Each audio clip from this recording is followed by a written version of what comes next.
We are recording. So, when last we left Job, again, just to a very brief recap, Job is suffering, and his friends visit him and basically patiently explain Torah to him, basically Deuteronomy, which is basically good things happen to good people, bad things happen to bad people. If bad things are happening to you, then you must have sinned. You in some sense are at fault, and atone for your sins, and and hope for the best. And Job refuses to admit, because he knows, and presumably we know also, that Job is not actually being punished for something that he has done. And Job certainly admits that God is powerful, but he wants to speak truth to God. And the truth from his point of view is that, he has not committed sins. And he, in the last speech, in effect, demands that God show up as judge, jury, and defendant in the trial, of Job versus God. And lo and behold, God does show up. So that's exactly where we are. So I'm going to do a quick share screen. And I'm going to do current slide. And I presume we see it correctly. Yes? Okay, thank you. Okay, so so there's a lot going on here, and there's like 3 chapters, I think at least 3 chapters of God's speech, and we're not going to read it all. We're going to read at least what I think are the critical elements, and also some of what Harold Kushner, some of his commentary on God's speech and what's going on here. So would someone like to read the role of God? No pressure here. I think it should be a woman, actually. I'll read if no one wants. Thank you. Thank you, Joanne.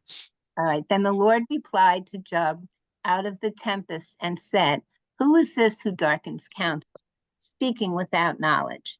Gird your loins like a man. I will ask, and you will inform me. Where were you when I laid the earth's foundations? Speak if you have understanding." So just a few of my own observations here. You remember we've continually talked about this idea that the book of Job is in 2 sections. One is what I call the fable, which is written in prose and actually printed both in Safari and most Bibles in prose, paragraph format. And then there's also the poem. And the poem almost always refers to God by Elohim, but here, this is the first time in the poem that God's name Yud-He Vav-He is being used. Erwin, you have your hand up. Yes, I must admit I read the whole thing before today. So, and Okay. I came to the conclusion, number one, I would like to ask you, how come Job was not prepared with the questions when God comes to trial? Number one. Oh. Number two, Job doesn't have the clue how God runs the world.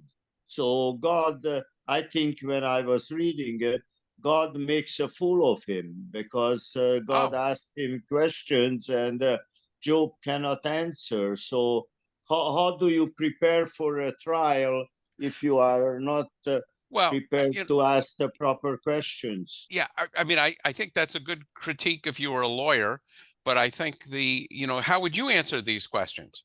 Do you understand I mean, basically, these are rhetorical questions, and as we will see, Job has no response. No, I agree because I have no clue how God runs this world, right? And none of us have.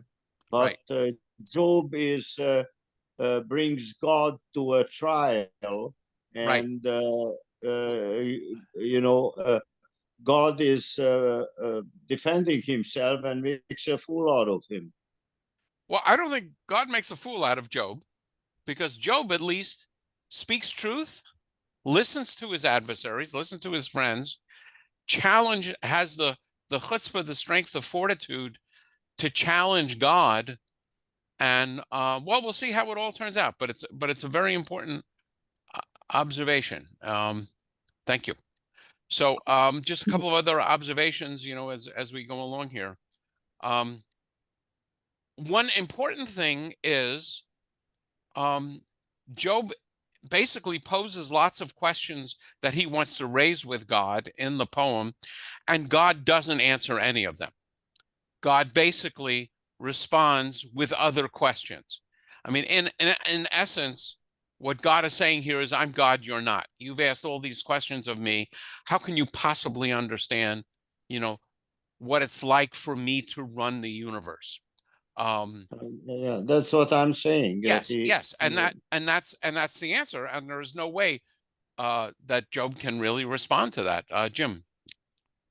I I wish the first two chapters weren't in this book, because if God, I feel like I'm going to get knocked down by a bolt of lightning, but if God were honest, he would have said, well, the reason I allowed this to happen was because I wanted to win a bet. Right. But he doesn't say that. Right. So again, I would say many biblical scholars believe that the author of this poem is unaware of the fable. And whether the fable was put as an afterthought to try and make the poem a little more understandable is a question. Of course, I'm now reading this not the way, sacred reader would read it. I'm reading it as a fable. I'm not reading it as actually this happened between God and Job. But by the way, one of the lessons, remember, how does this whole thing come up between God and Satan? God is bragging. Have you seen my servant Job? What a great guy he is. And one of the lessons that has come forth in Judaism, I think I've mentioned this, but it's worth repeating, has to do with the rules of speech. It's called Lashon Hara, which means literally evil speech or the evil tongue. And it's a lot of things that you'd expect, like you don't lie and you don't spread rumors and so on. But there's even a rule that you don't speak well of someone without a lot of thought, because people may reply exactly the way Satan replied. And I've seen this in my, in my own world, where I remember once, and forgive me for repeating this, but it was in Torah study once. And someone maybe was out ill, and they said, where is this person? And someone observed, yeah, I really miss her. She's such a sweetheart. And so that was a positive thing, right? I really miss her. She's such a sweetheart. And the response of someone was, well, you don't know everything about her. So speaking about people is laden with risk. And that's one of the lessons that the rabbis get actually out of the book of Job. I'm going to continue with my observations. God speaks out of the tempest, or out of a whirlwind. It's translated in various ways, and I don't know enough Hebrew to have an independent judgment on there. But it's interesting that it's not a still small voice. It is God is speaking, in a thunderous way. And I think I have one more. So bottom line on God's speech, and it goes on for 3 chapters, and we're not going to read 3 chapters, is God is going to remind Job, I'm God, you are not. That you can't possibly understand my world and my ways. But there is a very important addition to this, which for me is the most important phrase in the whole book, and we'll get there. Okay, Joanne, you want to continue? Do you know who fixed its dimensions, or who measured it with a line? Onto what were its bases sunk? Who set its cornerstone? When the morning stars sang together and all the divine beings shouted for joy? Who closed the sea behind doors when it gushed forth out of the womb? So I can't remember if I have. Yeah, I always kind of like to remind people that you have this term B'nai Elohim, which literally is the sons of God. And here it's translated as divine beings. It's kind of the heavenly host. And this idea also about creation, if you go back to Genesis, the first few verses of Genesis, there's a lot of separation of the sky and the ground and the seas and dry land and so on. So the reference here is actually, were you around when I was creating all of this? Do you have any sense of it? And he's going to continue. We'll read a little more. When I clothed in clouds, swaddled it in dense clouds, when I made breakers my limit for it, and set up its bar and doors, and said, you may come so far and no farther. Here your surging waves will stop. Have you ever commanded the day to break, assigned the dawn its place, so that it seizes the corners of the earth and shakes the wicked out of it? It changes like clay under the seal, till its hues are fixed like those of a garment. Their light is withheld from the wicked, and the upraised arm is broken. Have you penetrated to the sources of the sea, or walked in the recesses of the deep? Oops, sorry. So this is really kind of interesting. Again, forgive me because I'm really interested in it. You notice the term wicked is used twice here, and it's Rashaim. It's Rasha. I think it's Rashaim. And the ayin is floating up there, or it's raised. You see it? Okay. So I was wondering about that, and I found actually a Talmudic explanation of it, which isn't very helpful, but it's just kind of interesting. Rabbi Shimon ben Lakish said, what is the meaning of that which is written, and he shall withhold their light from the wicked, Resha'im, and the high arm shall be broken? For what reason is the letter ayin of the word Resha'im suspended slightly above the rest of the letters? It is suspended so that the person will read Rashim, meaning poor people. I'm going to admit someone. Once a person becomes poor on earth below, and the numbers of his enemies grow, he becomes poor in the heavens above, and is certainly a sinner, and that's why he's hated. I don't ascribe any particular wisdom to this. I think the logic is poor people commit crimes, and then he's hated on earth and in heaven. But I just want you to know that even going back to the Talmud, there was a tradition of writing the text this way. I'm not. The second explanation is even more obscure, so I'm not going to dwell on it. But I just couldn't resist. Okay, so God is continuing to go on and asking these questions of Job.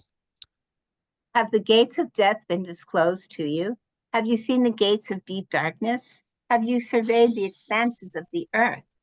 If you know of these, tell me, which path leads to where light dwells, and where is the place of darkness, that you may take it to its domain and know the way to its home? Do you know the season when the mountain goats give birth? Can you mark the time when the hens calve? Can you count the months they must complete? Do you know the season they give birth? When they couch to bring forth their offspring, to deliver their young?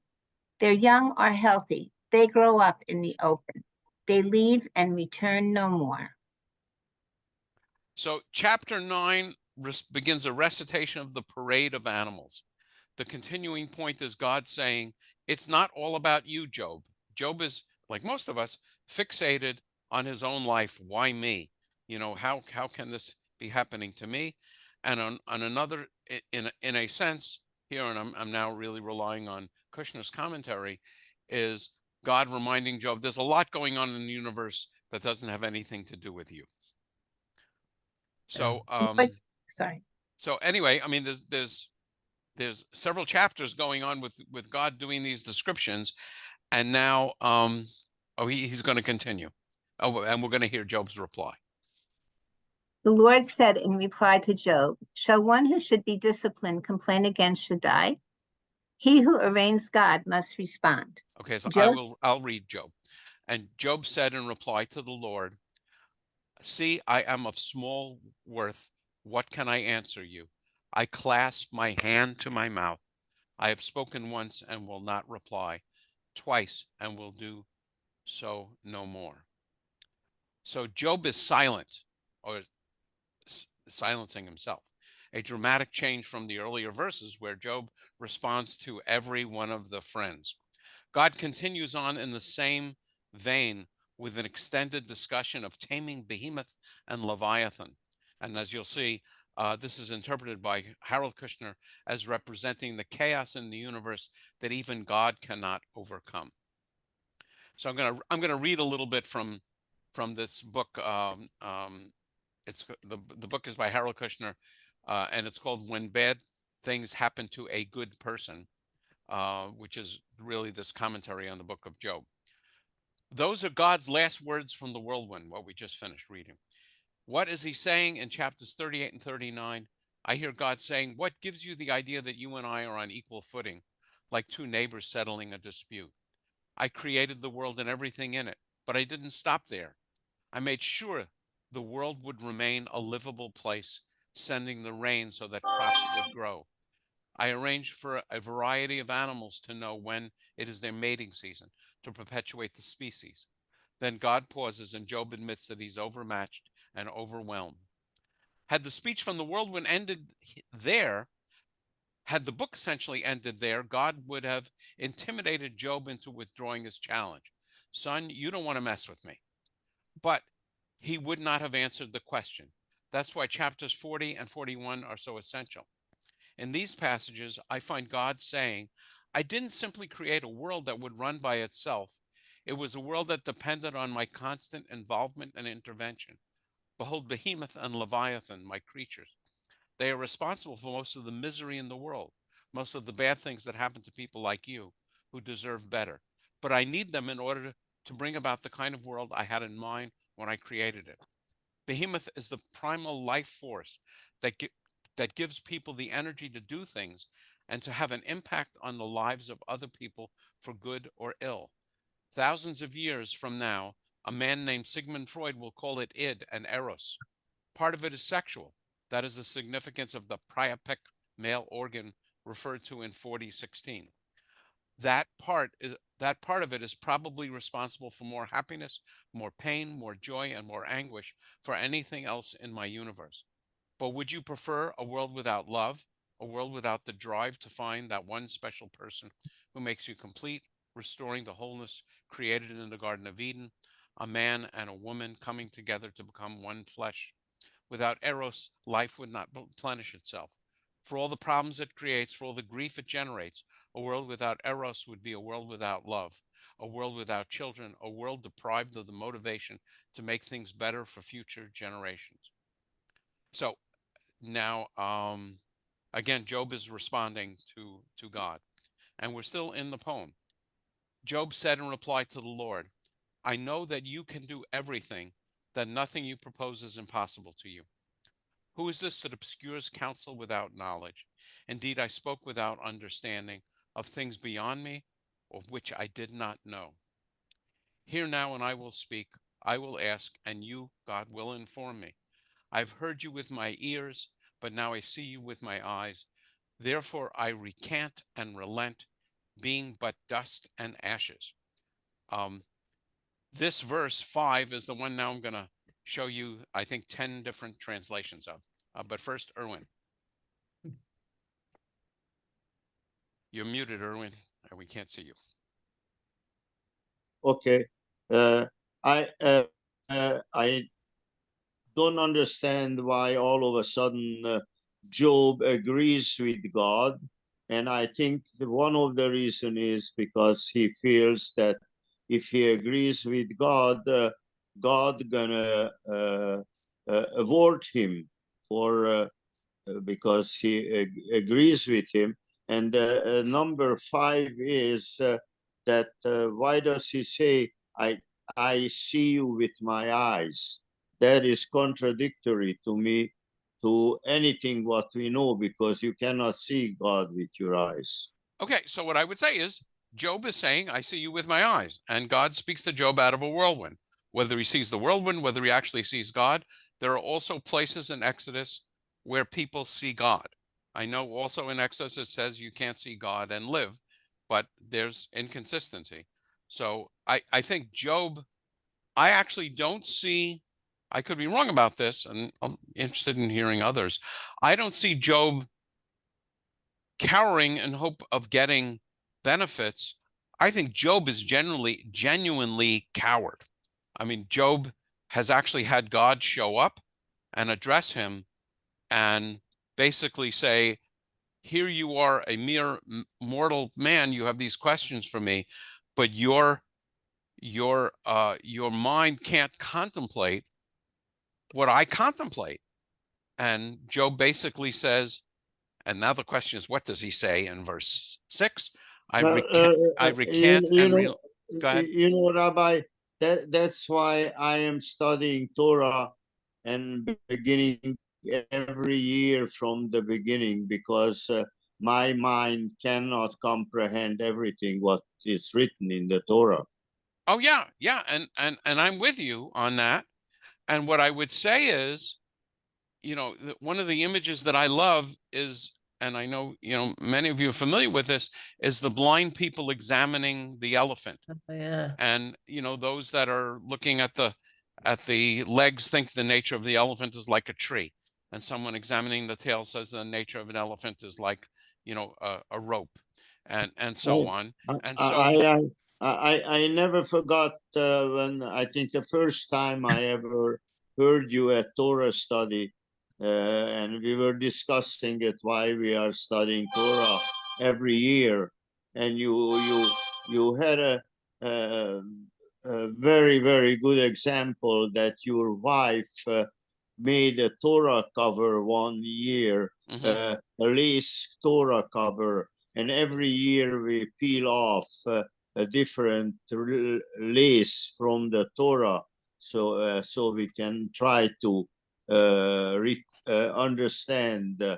But every year is something new reveals. yes, and I was responding to actually what you find in the Zohar in Jewish mystical literature, where the Torah is compared to a ravishing maiden who waits by a window, and passerby, if they don't stop, they really don't get a sense of what she's like. And then if someone passes by and stops and talks with her and converses with her, eventually she might invite him into the courtyard, and she's wearing, all of these laces and gowns, and that's the clothing of the Torah. It's not the essence of the Torah. So I think one of the things that's going on here, among us, is we study these texts. And I actually, for me, interfaith study is also very powerful, because I'm seeing people who are looking at God from a very different perspective. And we gain some insight, but the idea that we can truly know God, I think, is outrageous. And I think that's Job's response is, therefore, we'll read this translation, I recant and relent, being but dust and ashes. So I want to actually, okay, so first I'll quote Kushner.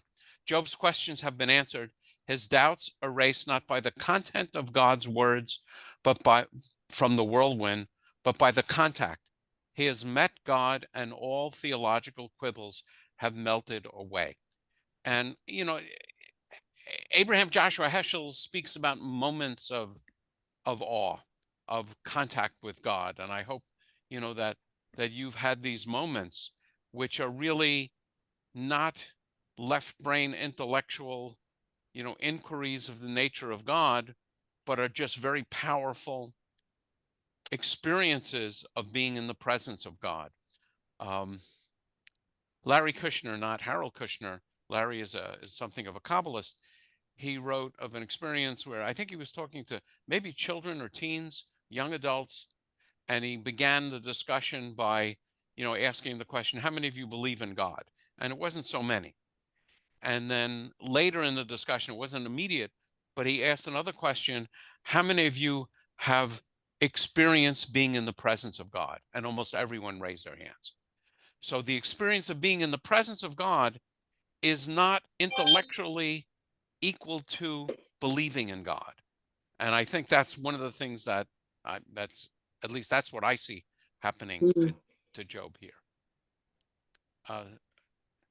So these are just various translations. I took a course in Job. and HUC, and this is what one of the handouts were. So this same verse that we just read, therefore I recant and relent, being but dust and ashes, is a perfectly good translation. And the word about recanting comes from this root, I guess ma'az, reject or refuse. And then nachem means to be sorry, to console yourself, to have compassion, to repent. So all of these are reasonable translations. And I'm just going to go through them. Therefore, I despise myself and repent in dust and ashes, i.e., in humiliation. He is repenting, and repenting almost in a traditional way, like repenting from sin. Therefore, I retract my words and repent of dust and ashes. So repenting in dust and ashes and repenting of dust and ashes, meaning he's repenting of the symbols of mourning. I see this as actually Hebel saying he's not going to be in mourning. So here's another translation. Therefore, I reject and forswear dust and ashes. Okay, this may be the one I'm remembering. The symbols of mourning. Another one, Jansen. Therefore, I retract my words and have changed my mind concerning dust and ashes, namely the human condition. And I have 12 translations. Sorry, not only 10. Number 6. Therefore, I retract my words and am comforted concerning dust and ashes, the human condition. Therefore, I despise and repent of dust and ashes. Therefore, I melt in reverence before you, and I have received my comfort even while sitting in dust and ashes. Remember, he's, in some sense, we don't know how long this discussion has been going on, but he has been in mourning for his family. Therefore, I will be quiet, comforted that I am dust and ashes. Therefore, I despise so this is Rashi. Therefore, I despise my life, and I would be consoled if I could return to dust and ashes. Therefore, I reprehend myself and do penance in dust and ashes. And then Harold Kushner's translation, I reject everything that has been said to this point by me and my visitors, and having met God and having been reassured that I am not alone and abandoned in the world, I am comforted, vulnerable human being that I am. So there's a lot of different ways to read this one. Any comment on this? I think this phrase is pretty significant in Christianity. Maybe Jim, you're gonna respond to this. Oh, well, okay. Now I have two things. Okay. First is what you just said. We're in Lent right now, and what actually the first reading at last Mass was from Job. Oh. When you go up and get the ashes, they can say one of two things. Lately, they've been saying the repent and believe in the gospel, which is kind of nice. But when I was a kid, what I really liked, I remember they said, "Remember, man, that you are dust, and dust you shall return." And that probably comes from this. What I raised my hand about was, if we're to believe what the book said, Job never did anything wrong. So he regrets everything that he said. I retract my words. But what about the part where he said, I didn't do anything wrong? Right, we're going to get there. Deserve this? So that question is going to be half answered in a moment. Okay. So now I'm actually going to repeat the slides that we read very early in this discussion. So we're now back to the fable. And as you can see, it's written, at least printed here. And I guess, Hebrew scholars would say it's not poetry, but it's prose. And I think I'm going to read because it's actually pretty brief. So after the Lord had spoken these words to Job, the Lord said to Eliphaz the Temanite, I am incensed at you and your two friends, for you have not spoken the truth about me, as did my servant Job. Now take 7 bulls and 7 rams and go to my servant Job and sacrifice a burnt offering for yourselves. And let Job, my servant, pray for you and for for to him I will show favor and not treat you vilely, since you have not spoken the truth about me, as did my servant Job. So I think I have, yeah, okay. So for me, this is the key theological message of the book, which is God basically in these verses condemns Job's friends as not speaking the truth about God. Job's friends just spoke Deuteronomy. They basically said, you must have sinned and God is punishing you for your sins. And but God clearly here says, no, you, Job's friends, need to repent for having, I guess, in effect, sinned against God, although all they did was to quote Deuteronomy. So for me, this is the key to the book of Job. We'll see a lot of summary slides in a moment from Kushner.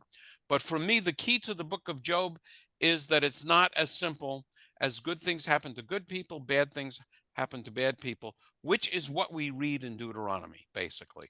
That so, and again, for me, that's very significant and very important, Jim. So why is Deuteronomy in the Torah? Why Well, did the rabbis put it in there? If it's not okay, so if you want a pious explanation why Deuteronomy is in the Torah, the answer is you probably ought to talk to a different rabbi, and maybe your priest. Ask your priest, for crying out loud. So I would say that the Torah and the Bible are the record of our myths.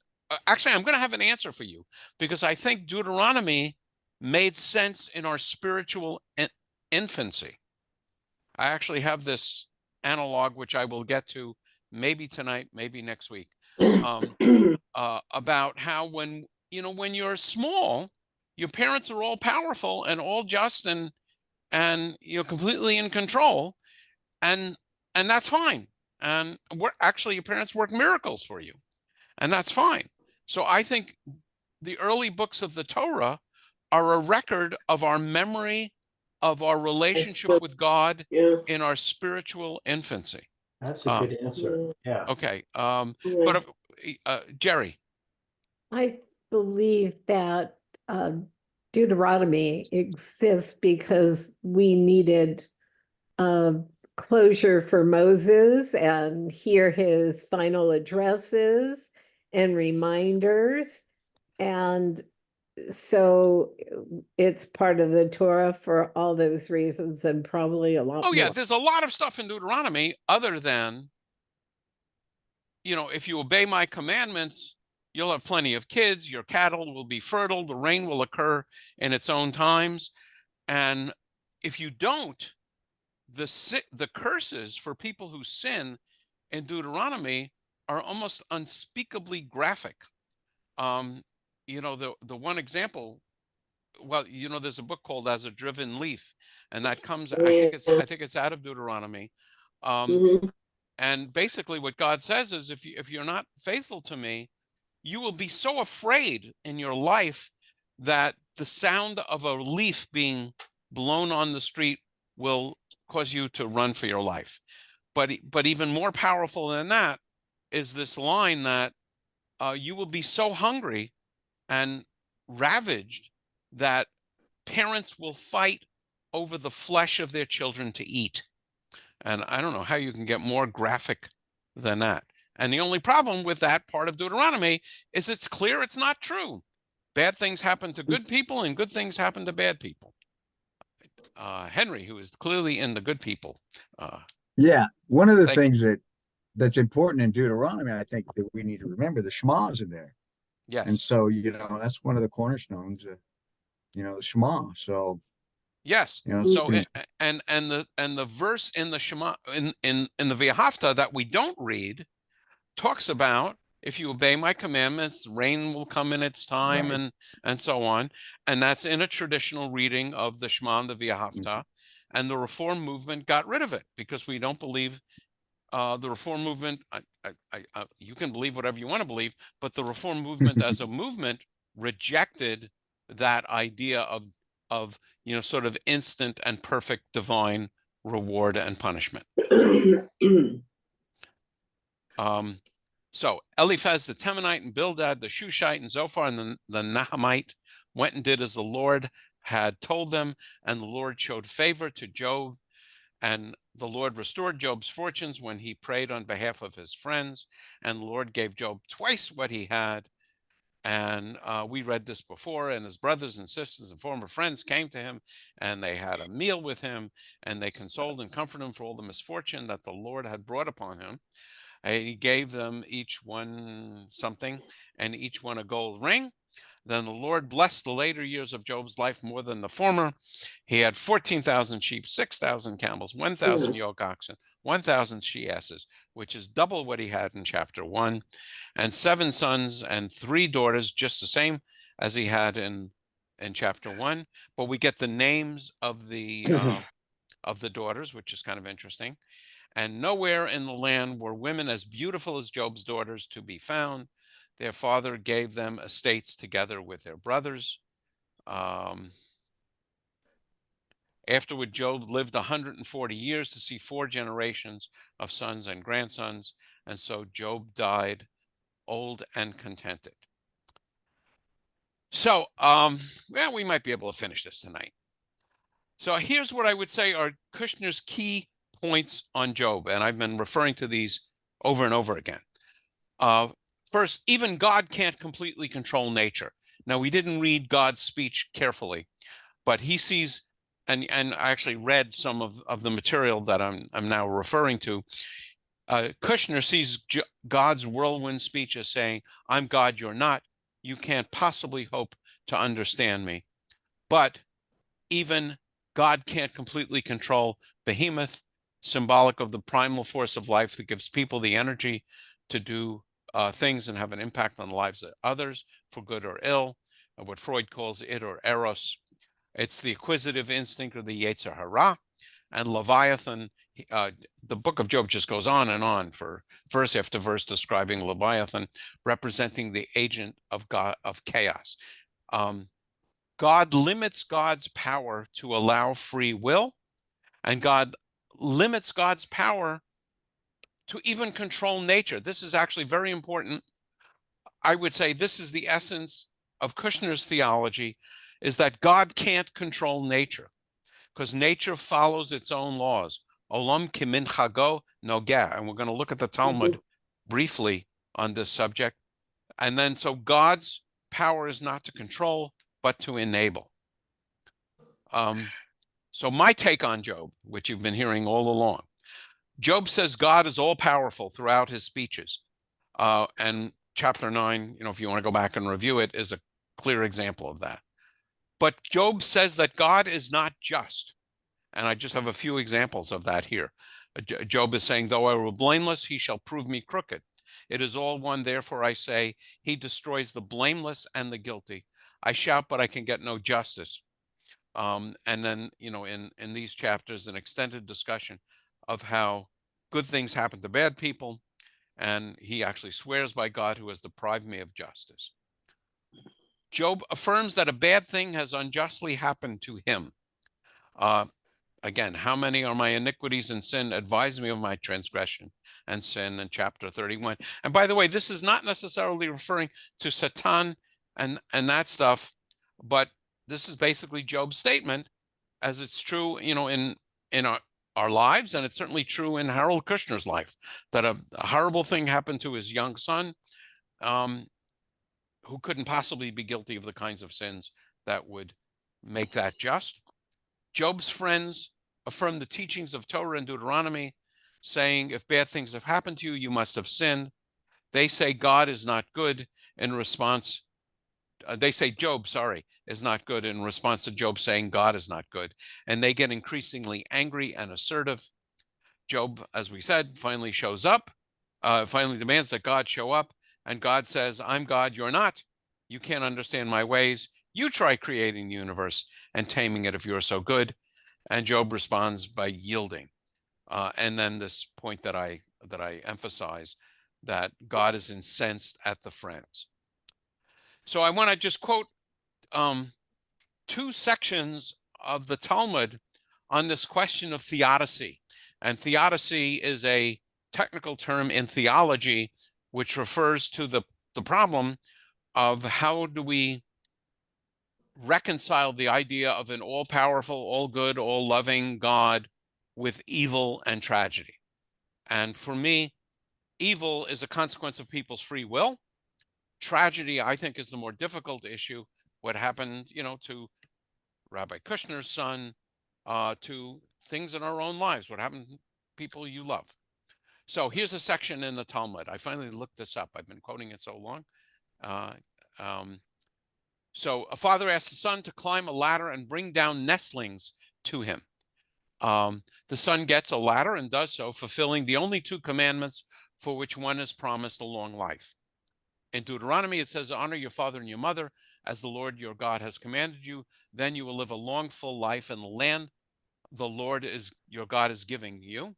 And then in Exodus, honor your father and your mother so that you may live long in the land that God is giving you. I didn't quote the one I meant to quote. Sorry, there's a quote about when you take a baby bird from a nest or eggs from a nest.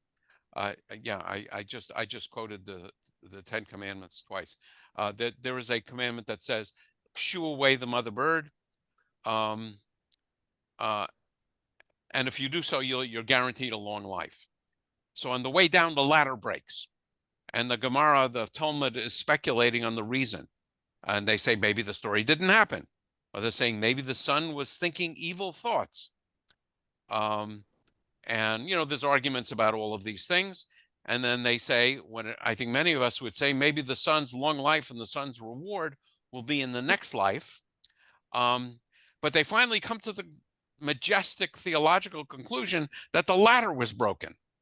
So that's Talmud point number one. Talmud point number two is in Avodah Zarah, and consider the case of one who stole a volume of wheat and went and planted it in the ground. By right, by justice, it would say, the Hebrew is din hu, it would be just, that the seed shouldn't grow. If somebody stole seeds and then planted them, if God is really just, the seeds shouldn't sprout. The God that created the universe could certainly keep seeds from sprouting. But the world goes along and follows its course. Olam kimin chago nogeg v'holech. And the fools who sin will be held to judgment in the future for their transgressions. And then the other example, very similar, it must be almost the same. Yeah, it immediately follows it. Another matter illustrating the same concept. Consider the case of one who engaged in intercourse with the wife of another. By right, she should not become pregnant. But the world goes along and follows its course, and women do become pregnant. So basically, what these 2 points in the Talmud are saying is the world operates according to its rules, physics, biology, and so on, and God doesn't intervene. And Kushner goes on and there's this great debate whether God chooses not to intervene or whether God cannot intervene. Those are very different theological positions, and I'll let you struggle with it, and I'll mention my own. So I want to summarize with something that those of you who have studied with me in the past have seen before. And so this is the question of theodicy as presented by Harold Kushner and Ed Feinstein, who's the, I guess he just retired from Valley Beth Shalom Conservative Synagogue in the Valley here in Los Angeles. And he presented it this way, which I think for me it makes it much clearer. So according to logic, at least one of these statements must be false. God is all good and all just. God is all powerful. And bad things happen to good people. This is just logic. They all three can't be true. Maybe none of them are true. That's a possibility. Maybe there's no God. If there's no God, then none of this discussion has any significance because, crap happens, as the saying goes. So let's look at assumption number one. God is all good and all just. Let's assume that's false. This is the God of the philosophers. This is the God of the laws of physics. If you see God in, I'm actually giving 2 talks for Bill Schals tomorrow to his theology class about science and religion. And there's lots of, I think, evidence in science that for the existence of God, but most of that evidence really is order in the universe. But order in the universe doesn't speak about goodness and justice. It just speaks about order. So this is the God of the philosophers, what the Greeks called an unmoved mover. This is God of the laws of physics. And this is Job's conclusion, that God is not all good and all just. Jumping to number 3. Bad things happen to good people. That can be false in 2 different ways. Maybe the thing isn't really bad, and I'm sure you are familiar in experiences, maybe in your own life, that bad things happen, and in retrospect, it wasn't, you might not be glad that this happened, but you came out of it deeper and more compassionate and so on. And on I often talk about, a little baby gets a diphtheria, tetanus, smallpox, chickenpox vaccination, and in that baby's world, a good little baby now all of a sudden has a pain in his tush because he got this injection. So from the baby's worldview, a bad thing happened to a good baby. From our worldview, we know that it's not a bad thing at all. It's protecting this child from horrible diseases. So maybe in God's worldview, the thing isn't really bad, or maybe no one is really good. So from a Christian point of view, different takes on original sin can come up with the conclusion that no one is really good. And from a Jewish point of view, particularly a Kabbalistic point of view, it may be that if a bad thing is happening to you and you are apparently sinless in this world, maybe you are paying for the sins you committed in previous incarnations. Namely, this is a consequence of reincarnation. And this is actually a common element in many faiths that hold with the idea of reincarnation, that we come back to atone for sins that we committed in prior incarnations and to perfect our souls and continue service. So that leaves number 2. Assume that God is all powerful is false. So we had the lessons I mentioned from the Talmud, that nature operates under its own laws and God cannot intervene in nature. This is Harold Kushner's conclusion, and also makes the most sense to me, that God is powerless to intervene in nature. So if some idiot shoots a bullet in the air, where it lands is not adjusted by God, but obeys the laws of physics. The God that created the universe could have allowed Mrs. Hitler's baby to be miscarried, and Adolf would have never been born. So I think Job concludes, or I certainly conclude, that God cannot intervene in nature, which is to say, change the laws of science and physics. So then the question is, what good is God? I should grab this book off my shelf. Kushner's written a book, many books, but one is called Who Needs God?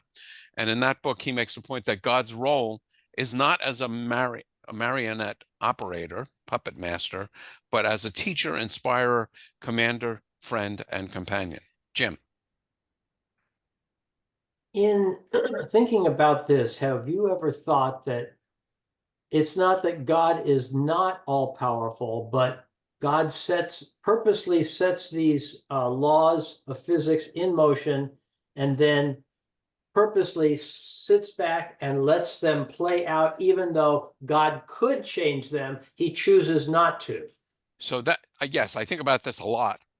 And the reason I come out with this conclusion is that if God could change it, but chooses not to, that makes you question God's goodness and justice. I mean, many people would say, where was God at Auschwitz? How could God allow childhood cancer? My thing is Huntington's disease. Everybody's got their thing. If God, I would say, probably Job reads more. Well, I don't know, but there's a subtle difference, as I mentioned before, whether God cannot or chooses not to intervene in nature. And for me, it makes slightly more sense that God cannot intervene in nature.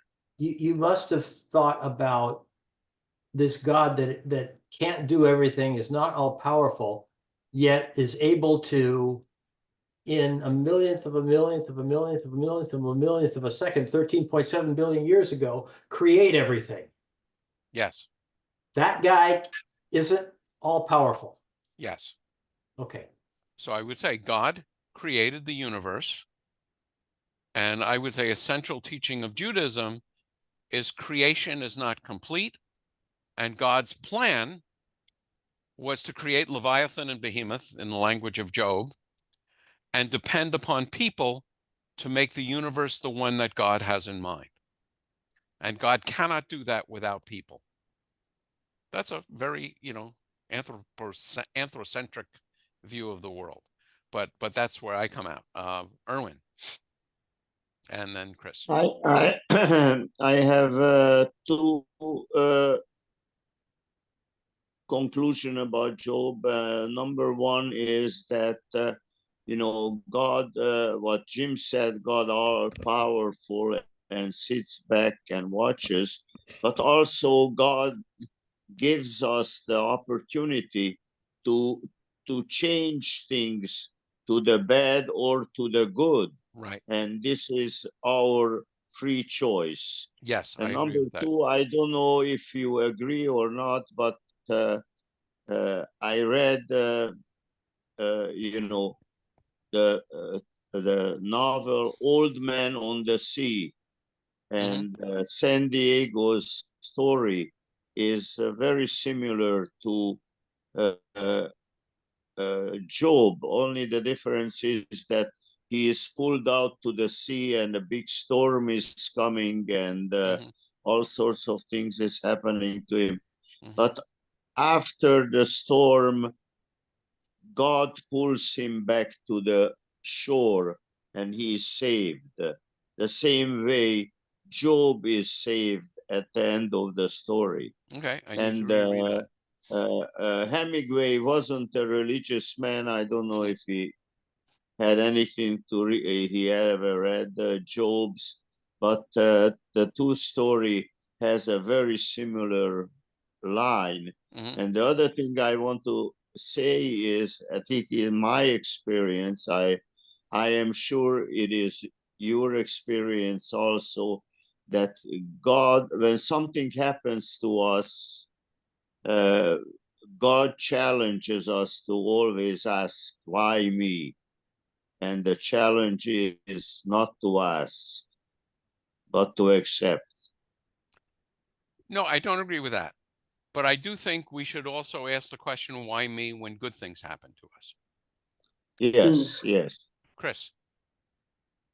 Yeah, I just wanted to throw out there that kind of in support of your idea of God not being all powerful would be the idea in Genesis 1 and 2 where God is more shown as the delegating power. So you could say that God does have ultimate power, but he's portrayed as giving rulership to stars, that the stars rule the skies. Oh, that's interesting. Time, and also that the humans are given rulership over the earth. And so you could say that whatever power God had, he still ultimately is the source of that power, but it's been delegated to creation itself. Thank you. One of the dramatic differences between the creation story in Genesis and other creation stories in mythology is the Babylonian, I think Emunah Elish. Actually, I can't remember all the names, and I'm sorry, Jerry is. I don't see him there. But a lot of the other creation stories and other traditions are very violent. There's battles of gods, and the earth pops out of the belly of a dragon or something. And whereas the story in Genesis is very measured and orderly and logical and quiet, and ends in a day of rest. So it's yeah, I like that insight. Thank you. Of just a few more, and then I think we'll be done. So here's the story, and this actually is very much in response to I think to Jim. So the question is, God, where have you been lately? Which, many of us get asked. And so I think of this as the analogy of a parent to a growing child. In infancy, parents work miracles. Baby is crawling toward the fire. Baby is lifted up in the air. Baby is now flying. It's whisked into a safe place with musical little animals floating around above it, powdered with a fragrant powder. A warm bottle or breast is now the source of food. From the baby's worldview, it's a miracle. Toddlers hear Deuteronomy.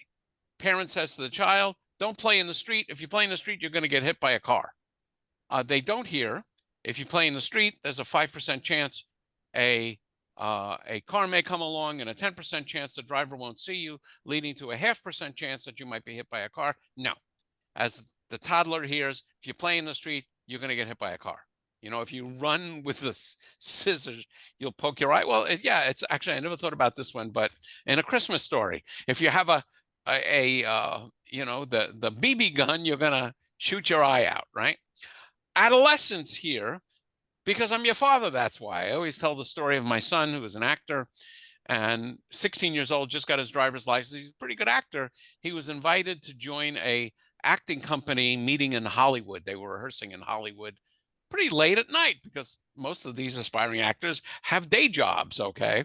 And so my son, new driver, still in high school, asks me, can I join this acting company and, you know, spend 2 or 3 nights a week staying up till midnight in Hollywood driving? So you can imagine that I wasn't crazy about this idea. And did you think my son's response was, you know, thank you, Father, your insight and intelligence and wisdom is so superior to mine. I hadn't contemplated all these possible outcomes. I so agree and appreciate your wisdom. No, it ultimately ended because I'm your father. That's why. And then, you know, I'm in relationship with adult children. I always say I can't work miracles for them. Sometimes I can write a check and it may seem like a miracle, but many of you have adult children and you know those aren't really miracles.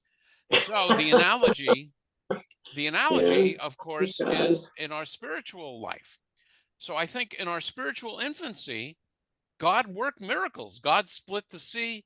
God created all these things. God, you know, fought battles with us. And that's our recollection written down in Torah of our spiritual infancy. The analogy to toddlers is the book of Deuteronomy. God says, if you obey my rules, good things will happen to you. If you disobey my rules, bad things are going to happen to you. The book of Job is God saying to Job's friends, or to Job, I'm God, you're not. But it's more complicated than just what the friend said.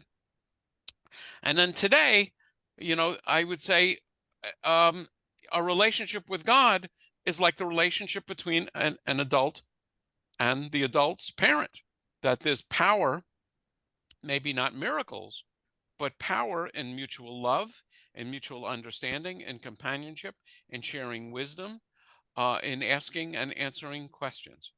And I think that's it. So I'm going to stop sharing. I did get through all of it. Now I have to go figure out what I'm going to do next week. Jim. Hey, two final questions regarding chapter 42. Number one is, God is angry at his friends because you have not spoken rightly concerning me. Yet all they had was the Torah. They had the Deuteronomy. They didn't have any other revelations. Well, we don't know what they had, because it doesn't say, I mean, the text doesn't place this in any time frame. But we might presume that they had the Torah.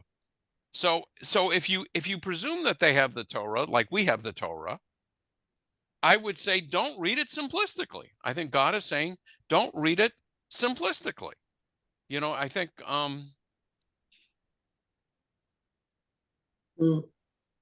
it presumes that God is as easy to understand as we are. So to me, Job is a powerful statement that it's more complicated than simply good things happen to good people, bad things happen to bad people. Wow, he's asking a lot. Wow, okay. Second question. He said, you did not speak rightly concerning me, as has my servant Job. Well, Job kept saying, God is not just. God is not just. So is here God saying that I am not just? Well, it's not that specific, clearly. But the one thing that Job kept doing was challenging God, was saying, I am innocent explain yourself. And God basically shows up and explains himself, saying you can't understand it. So how did Job speak rightly concerning God?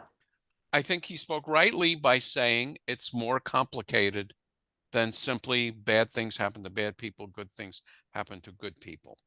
But it's not a complete answer to your Okay. question. So I don't have a very good answer to your question. Erwin. Yeah, I always struggled with this. God, I believe that God wrote the Torah, but I don't understand why he wrote it so difficult. So a simple mind like me can't understand it at the first reading.